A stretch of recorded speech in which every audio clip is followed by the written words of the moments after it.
If your patient is on a GLP-1 and everyone is celebrating because she's finally losing all of that weight, well, you might want to look a little bit closer because behind that weight loss are often symptoms like constipation, muscle wasting, poor protein intake, low energy, brain fog, and so on, as well as a metabolism that is definitely not thriving. So today we're going to talk about what functional medicine practitioners need to understand about these GLPs, as well as the warning signs and the right type of support to provide for your patients to help get them back on track safely.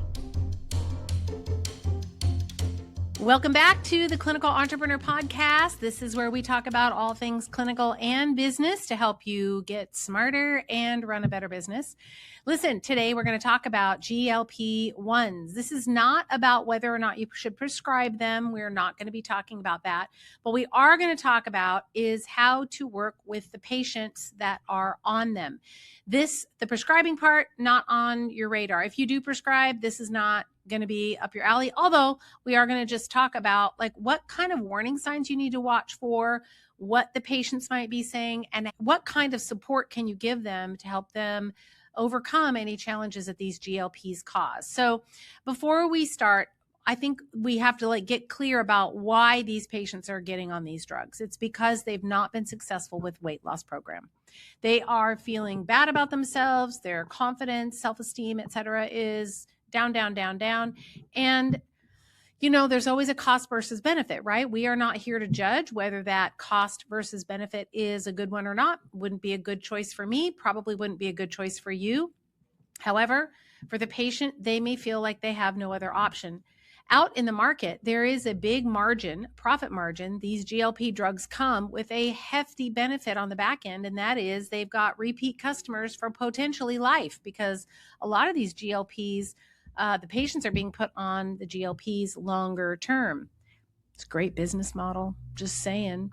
But in the meantime, the patient is losing muscle, they're not digesting their food well, they're constipated, their metabolism is getting all screwed up, they become less resilient, less flexibility in their metabolism. It's not good. We know that this is not good, but how are we going to support them? That's what we're going to talk about today. So just as a disclaimer, this episode is for educational purposes only. I am not telling any patients to start or stop or change any prescribed medication by their doctor. If someone is using a GLP, decisions must be handled by their prescribing doctor. Your role as a functional medicine practitioner, wellness practitioner, is to understand what the physiology is, which is what we're going to talk about, and then how to provide the right kind of foundational support. So, all right, let's dive in now. The GLPs, they're just everywhere. So patients are seeing them on TV, celebrities are losing weight. There's Ozempic and Wegovy and Mounjaro and Zepbound and semaglutide and tirzepatide. There's a bunch of them. There's compounded versions. And the patients don't know. They're, going to someone that they think they can trust and getting these drugs, and they take the drugs, and then it can feel like a miracle for them because they've struggled for so long to lose the weight, and all of a sudden the weight's just coming off and they're feeling better and going down in clothes size, tired of fighting the body, tired of fighting the scale, tired of being told just need to exercise more and eat less. That doesn't always work. Sometimes it works, but it's not always the right answer for everyone. Could be a microbiome problem, could be a metabolism problem. There's lots of reasons why weight can go up, and just plain old diet as well, right? What we don't want to do is we don't want to shame them at all. Like, someone chooses to be on a GLP, then how do we work best with them? So let's talk about the mechanism and how these drugs actually work. So GLP stands for glucagon-like peptide. So glucagon is your first clue. It's an incretin hormone. The body naturally produces this from L cells in the intestine, and GLP is produced in response to food. So it is a normal, natural peptide that the body does produce. And normally, in normal physiology, this GLP helps to coordinate the communication between the gut, the pancreas, the brain, the stomach, and the liver. Really all the places that are involved in digesting, breaking down, signaling back up to the brain, satiety, all of the things. So it helps the pancreas release insulin in the presence of glucose. The GLP helps to suppress glucagon, so there's not glucagon, which reduces the hepatic glucose output. It slows gastric emptying, which helps like blunt any post-meal glucose spikes. It also sends those satiety signals to the brain, so it helps a person feel full. This is normal, okay? This is very normal. What happens with the GLPs is it amplifies and prolongs that normal signal. So instead of a short-lived meal-related response of GLP, the patient now has a very stronger, like a pharmacologic response or an incretin signal, and that affects appetite and satiety and pancreatic signaling, all the things. Is just stronger and longer. So there's 4 things that they do. As I mentioned, they're going to increase insulin secretion, they're suppressing glucagon, and they're acting on the appetite and reward pathways. So they're decreasing what the researchers call food noise. So it suppresses the food noise. The cravings are gone. The desire to eat is gone. Can you see how that would be a problem? And it also slows gastric emptying, and big and underscore, it slows gastric motility. That is huge right there, because delayed or slowed gastric motility and gastric emptying, this is very bad, because what happens is food stays in the stomach longer. The patient feels full faster and for longer. So then they eat less. They're not hungry. Their post-meal glucose is often lower. And weight loss happens largely because their food intake drops, because they're just flat out not hungry. So tell me, in what planet is this? I know I'm preaching to the choir, but on what planet is this normal? That we would want to say to someone, we're going to literally take away your appetite so you can now lose weight, i.e. the scale is moving, your body is changing. But are we doing it in a healthy way? No. The same way that the drugs work also creates the problem. So when gastric emptying slows, that's what we call gastroparesis. They often get nausea, bloating, constipation, vomiting sometimes. They don't tolerate protein well because the food's just sitting in the stomach. They get reflux. No kidding. Like, these drugs don't help the patient make better choices. It basically puts them into signaling jail. And so the body can't do what it is normally designed to do. So when someone's losing weight, this is not weight loss. It doesn't equate to metabolic health. You know, if we're going to help someone lose weight, then we're going to improve their metabolic health, improve the way that caloric intake is used, improve the way that glucose and insulin are working, increase fiber to increase satiety, and prolong glucose in the gut so that we don't get the sugar spikes. But no, that's not how they want to do this. They put the patient on the drugs, the patient loses weight, and they think that they're healthier because they're skinnier, but they're not. They're smaller, but they're constipated. They're smaller, but they're undernourished, very undernourished. They're smaller, but they're inflamed. They're metabolically become very, very fragile. They can't eat enough protein. They're too scared to stop the medication because they don't want to gain the weight, understandably so. But weight comes from different parts of the body. But they also, in this process, lose muscle, which we know. They lose water. They lose digestive resilience. They screws up their hormones. And they also really lose a healthy relationship with food because it becomes a fear-based model where the patient is too afraid to eat. So even if they did come off the GLPs, they're still afraid to eat. And so they don't eat because they don't want to gain the weight. So patient says, oh yeah, I've lost 40 pounds. Okay, well, did you protect your muscle mass? Did you protect your digestion, the function, the actual physiology of healthy digestion? Did you protect protein intake? Did we make sure that you're getting enough protein? Or does that low appetite mean I don't really feel like eating steak? I think I'm just going to have crackers and cheese and an apple. That's not cool. Not cool anywhere. Did their inflammation decrease? Did it get better? Did their energy get better? Most of the time not. They're tired, they're inflamed, they usually are weak, muscles are weak. You've seen them. You've seen these GLP patients and they're gaunt looking. They're just frail and fragile looking because we basically what these GLPs are doing is they're just causing a problem. They're not solving a problem, they're causing another problem. So there are 4 pathways I want to go over with you. I'm going to try and make this fast because I could talk about this for a long time. So I'm going to fly through these kind of fast. So problem number 1 is the gastric emptying and the motility, gastroparesis type symptoms. So we talked about how that works. The reason that they feel full is because the food sits in the stomach for a longer period of time. And the patient will say, the food I just feel full. When that happens, the symptoms that he or she are going to experience are going to be related to upper digestive symptoms like nausea, vomiting, early satiety. They can only eat a little bit and then they're done. Well, that's because the stomach bag is full of food from 3 days ago. They can't get much in there because the gastric emptying has delayed or slowed. They're bloated. They're constipated because there's nothing moving down the tube.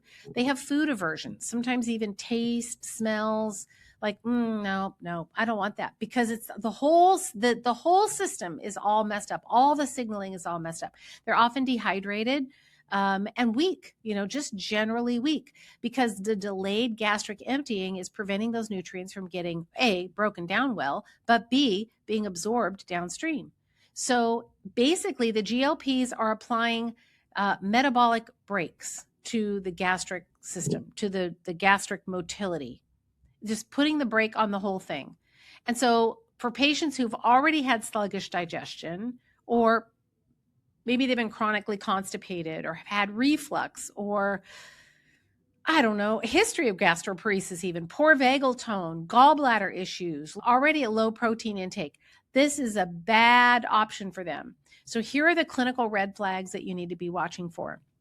If you have a patient, they're persistently vomiting, they cannot tolerate a normal meal or normal meal volume, you notice that there's a lot of abdominal distension, constipation that's getting worse and worse and worse. Electrolytes, if you do blood work, you start to see some deviation in electrolytes, muscle wasting, which we're going to talk about. Malnutrition is definitely going to be there. This is not when you want to just toss digestive enzymes and some Zypan at someone and say, okay, you should be good to go. This is when if those are the signs that you start to see, that's when you're going to want to point them back to their medical doctor. The second pathway is gallbladder stasis or bile stasis, and the rapid weight loss, of course. So the gallbladder pathway makes total sense. So there's 2 issues. One, anytime there's rapid weight loss, this increases the risk of gallstones. Whenever fat is metabolized quickly, the liver can secrete more cholesterol into bile, and that can make the bile more lithogenic, so more likely to form stones or get sludgy. And then the second thing is that the GLP can sometimes reduce gallbladder motility. So it's kind of a, double-edged sword here for them. It has to do with some cholecystokinin signaling to the gallbladder. And when food goes in and CCK gets released, but the gallbladder can't empty, then the bile sits longer, and then the increased risk of sludge or stone formation. So it's kind of a, perfect storm.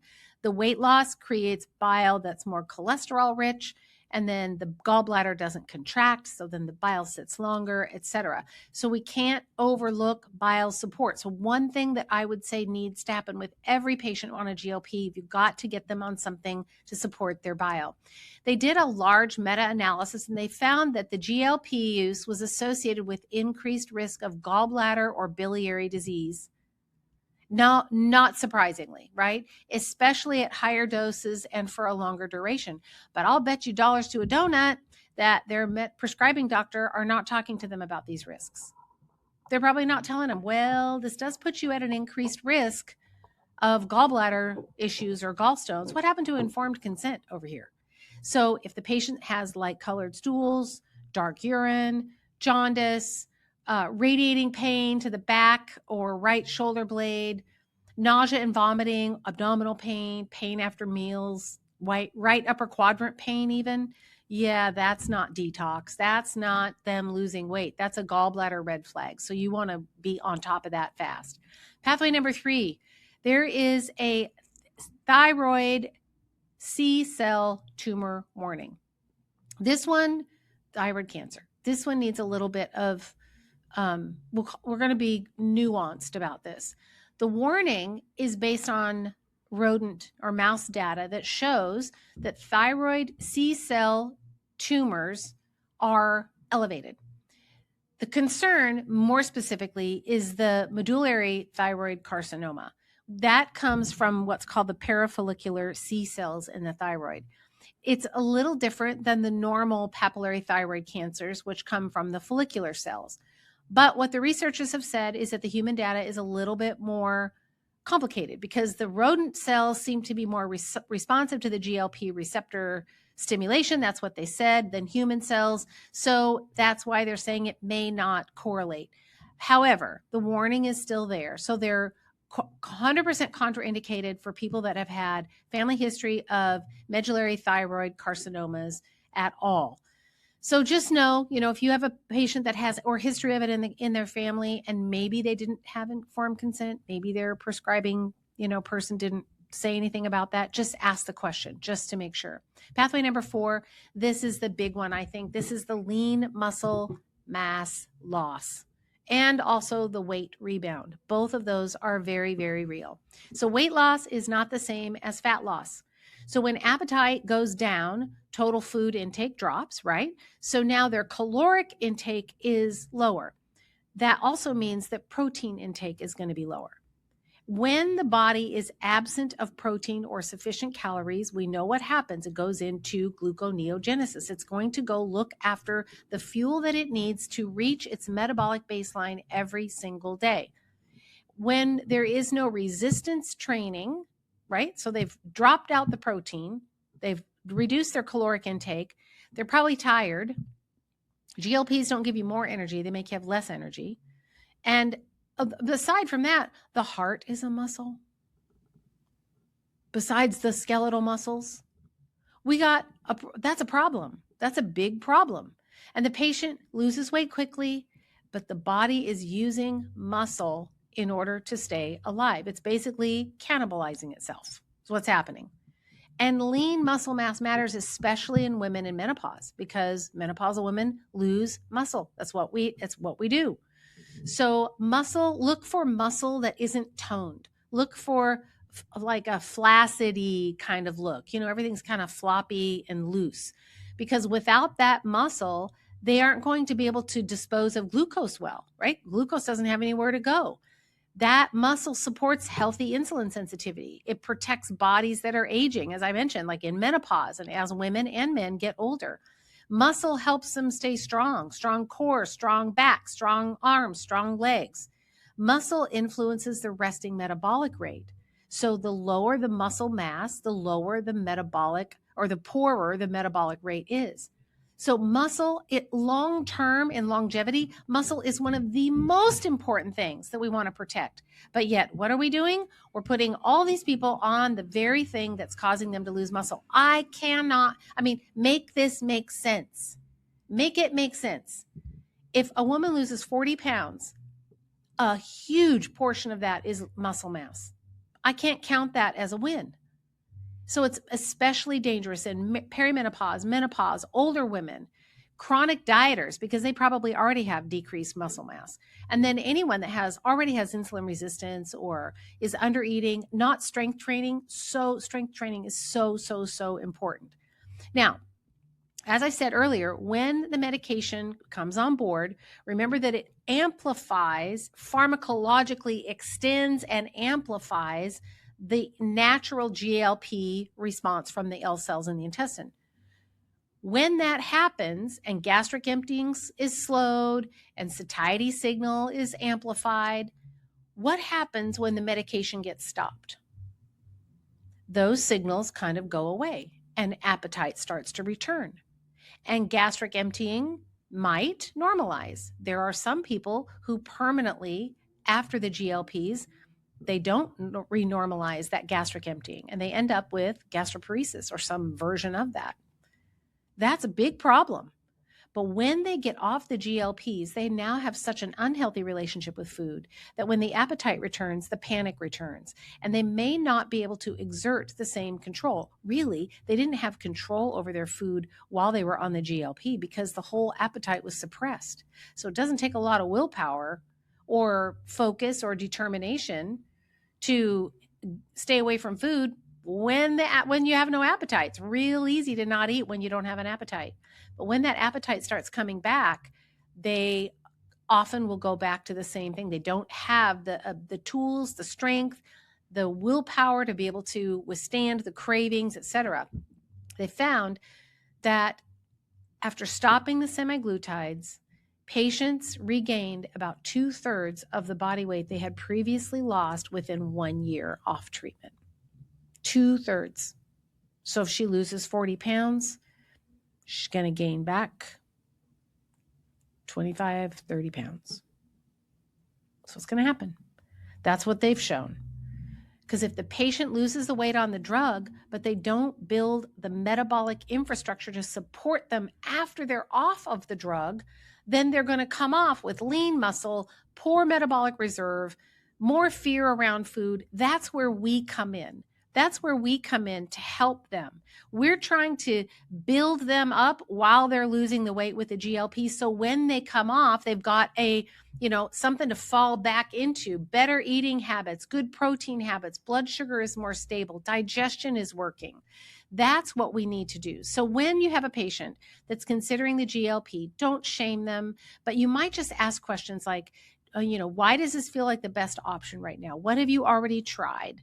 Have you talked through the risks with your provider? Do you understand that you're going to need a plan for protecting your muscle because you will be losing muscle? And what's your plan for protein intake? What are you going to do if constipation gets worse? Or what's the plan when you stop? And what will it look like beyond the scale? When you lose all the weight, what does your plan look like after that? Those are all great questions to ask the patient. And they need to know that because they're not thinking through what they're short term. I want to lose weight. Here's a drug. It's going to help me lose weight. Okay, great. I'm happy. But when you care enough and you start asking these kinds of questions, all of a sudden, and especially to the aging population, perimenopause, menopause, postmenopause, and aging adults in general, when you start asking these questions, now they feel cared for. They feel like someone sees them, and maybe you can provide a different option. And you can start to change and modify the terrain while they're on it so that when they have lost the weight, at least they're not in as bad of shape and they can manage those rebound food, the satiety, the hunger that's going to come back. So what do you do if they're already on one? Well, again, you don't shame them. Listen, my job is not to judge you at all. It's just I'm here to support you, and you're going to do the same thing. What are you doing about protein intake? How are you managing muscle mass loss? Are you doing any strength training? Do you feel weaker, more fatigued? Are you constipated? You're going to be asking those kinds of questions. Always, I think, for patients that are already on them, you have to protect digestion. Gallbladder, gallbladder, gallbladder, upper digestion, keep going with Zypan, whatever kind of HCl product you want to use, don't care. Bitters, you've got to keep that digestive system active. Try and get that pH down, down, down in the stomach. But gallbladder, gallbladder, gallbladder, gallbladder, pick your gallbladder support and just the whole time, do not stop, do not pass go to gallbladder jail. Go there to jail. Do not come out until we're done and you keep taking the gallbladder support. That's all. And then you want to make sure that you're being intentional about their nutrient intake because, again, they might resort to crackers, cheese, and an apple. And we don't want to do that. So how do we be intentional about food intake? So where can we get them a little bit more fiber? How can we put more color in the diet? How do we make sure that they're getting the fats in? So they might be thinking, oh my gosh, I don't want to eat any fat because I don't want to get fat. They just don't understand. And that's our job, again, is to educate them and explain what it is that's happening. So your body, their body, our body, we can't build health out of, air and good vibes. It just doesn't work that way. I wish it did, but it doesn't. It's not very convenient to have to eat all the time. But the body can't do it any differently. We have to protect what they're taking in and then protect their metabolism, right? What is their metabolic state? How do we make sure when they're off the GLP that their metabolic state is solid? So don't let your hands off the wheel with these GLP patients, because you want to keep asking questions. Point them back to their doctor if you see any red flags, something that makes your spidey sense go off and you're like, something is not right. And then as far as, do you hear me? I'm kind of talking fast. I know I'm running out of time.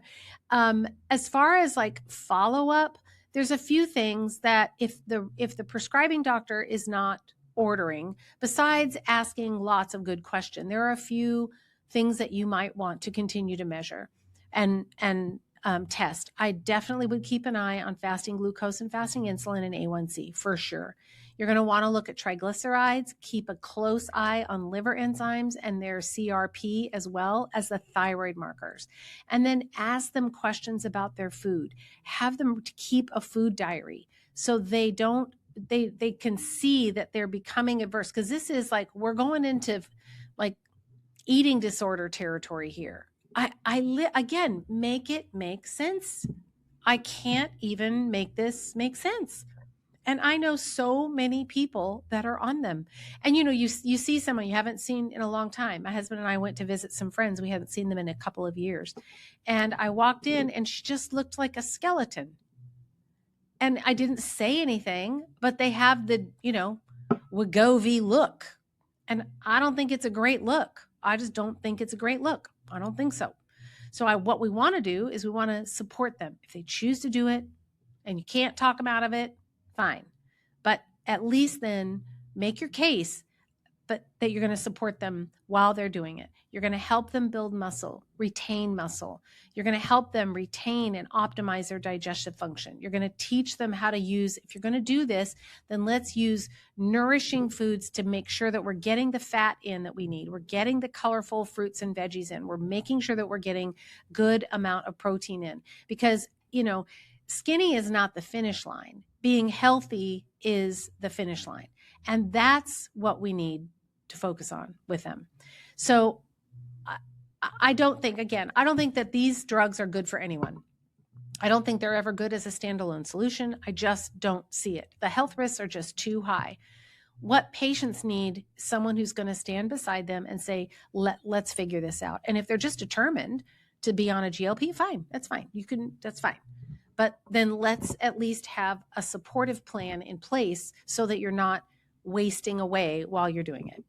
So if this episode is helpful for you and you want more information about how to identify the clinical foundations in your practice that you need to be addressing with every single patient, regardless of whether they're on a GLP-1 or not, go grab my free guide. It's called The 5 Clinical Non-Negotiables. You can find it at rondanelson.com/non-negotiables. So whether they're on a GLP or not, you want to make sure that you're addressing these foundational aspects with every single patient. It makes everything else you do work so much better. So go grab the guide, rondanelson.com/non-negotiables. And if you found this helpful, please hit the subscribe button. And we are going to keep this conversation going. Next week, I'm going to talk about something that hits a little closer to home for most of us. I'm going to talk about a business model that is quietly dying a very slow, painful death, and what we need to replace it with. I wish that this conversation that I had had someone tell me this 10 plus years ago. All right. I'll see you next week.